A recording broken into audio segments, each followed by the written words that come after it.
Mr. Gulshan Nagpal, thank you so much once again for coming to the studio. How are you? Thank you, I am fine.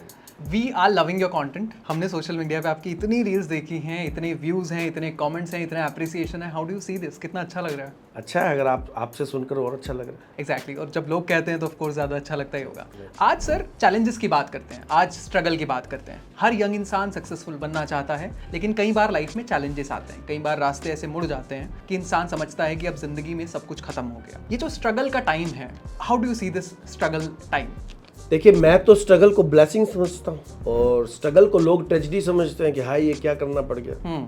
मैं समझता हूँ कि struggle तो एक training period है और struggle के बिना सक्सेस मिलती भी है कई लोगों को. ऐसा नहीं है कि स्ट्रगल कोई कंपलसरी है. बहुत सारे लोग हैं जिन्हें स्ट्रगल के बिना भी सक्सेस मिलती है, लेकिन जिन्हें स्ट्रगल से सक्सेस मिली है और जिन्हें चांदी की थाली में मिली है, दोनों की फील में बहुत फर्क होता है. हम जिन सक्सेस लोगों को देखते हैं हमें भी फील अलग आती है और वो जो सक्सेस हुए हैं उनकी भी अपनी फीलिंग में फर्क होते हैं. स्ट्रगल के बाद सक्सेस तो जितनी मीठी लगती है वो चांदी की थाली में शायद उतनी मीठी नहीं लगती.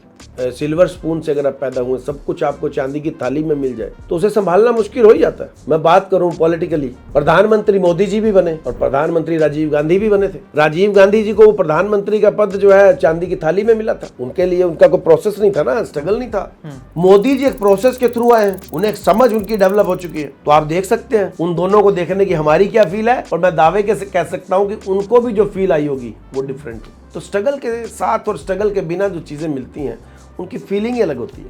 बट स्ट्रगल का ब्लूप्रिंट होता होगा कुछ, कि एक रास्ता है स्ट्रगल का, ऐसे ऐसे जाता है. क्या है वो स्ट्रगल का ब्लूप्रिंट? नहीं, स्ट्रगल का कोई ब्लूप्रिंट नहीं होता. अब धीरू भाई अंबानी को देखो, उनके लिए स्ट्रगल जो है सर्वाइवल था. एग्जैक्टली. लेकिन ऐसा नहीं है कि अब मुकेश अंबानी जी के सामने स्ट्रगल नहीं है. उनके स्ट्रगल की अपनी एक स्टोरी है. उन्हें हर माइक्रो सेकंड में डिसीजन लेने पड़ते हैं. आज जो आपको साम्राज्य मिला है, तो साम्राज्य मिलने का मतलब ये नहीं कि आपके सामने स्ट्रगल नहीं है. उसकी ग्रोथ के लिए, उसके सर्वाइवल के लिए बहुत सारे लोग हैं. अब वाइस वर्सा मुझे कहना नहीं चाहिए कि अनिल अंबानी वो साम्राज्य को नहीं संभाल पाए, क्योंकि वो संघर्ष नहीं कर पाए. जो एक प्रोसेस था उसे वो फॉलो नहीं कर पाए, तो रिजल्ट आपके सामने. तो संघर्ष जो है वो कोई उसका कोई रटा रटाया नहीं होता कि ये संघर्ष है. संघर्ष की कोई परिभाषा नहीं है. संघर्ष हर व्यक्ति की जर्नी के हिसाब से अलग है. अब ये तो नहीं है कि धीरू भाई अंबानी ने अगर पेट्रोल पंप से काम शुरू किया तो मुकेश अंबानी वहीं से शुरू करेंगे तभी वो होगा काम. उन्हें जहां से मिला, उनकी जर्नी जहां से स्टार्ट हुई है, उनके संघर्ष अलग होगा. और हर जनरेशन में संघर्ष की परिभाषाएं अलग अलग हो जाती हैं. किसी के पास रिसोर्सेज कम है, उसके लिए वो संघर्ष था.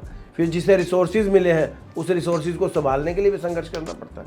उसकी स्टोरी अलग होती है. मिस्टर नागपाल, ये जो संघर्ष की बात कर रहे हो, स्ट्रगल की आप बात कर रहे हो, अगर हर इंसान की लाइफ में है तो हर इंसान सक्सेसफुल क्यों नहीं बन पाता? उसका रीजन है कि संघर्ष की भी परिभाषा जो है वो अभी तक संघर्ष की गलत कही गई. अंधी मेहनत को लोग संघर्ष समझते हैं. अंधी मेहनत संघर्ष नहीं है, स्मार्ट मेहनत संघर्ष है. जो संघर्ष बिना डायरेक्शन के है उससे आप सक्सेस नहीं हो सकते. अब एक मजदूर है, मान लिया वो मकान बनाता है, लोगों के पूरा दिन काम करता है, मेहनत करता है. उसके पास किस चीज की कमी है? उसके पास लॉन्ग टर्म विजन नहीं. वो मकान तो बना रहा है, लेकिन वो ये नहीं सोचता कि काश मेरा भी ऐसा मकान हो. वो ड्रीम नहीं देखता. अगर वो ड्रीम देख ले कि यार मैं भी ऐसा मकान बनाऊं, और उस मकान बनाने के लिए वो सोचे कि आज जो मुझे दिहाड़ी का पगार मिलेगा उसमें मैं कुछ सेविंग्स करना शुरू कर दूं, इस लॉन्ग टर्म विजन से चले तो वो एक दिन खुद अपना मकान बना सकता है. उसका संघर्ष रिजल्ट ला सकता है. वो सोचता है बीड़ी मिल जाए, मालिक से चाय मिल जाए बस, और शाम को उसकी दिहाड़ी पर नजर रहती है.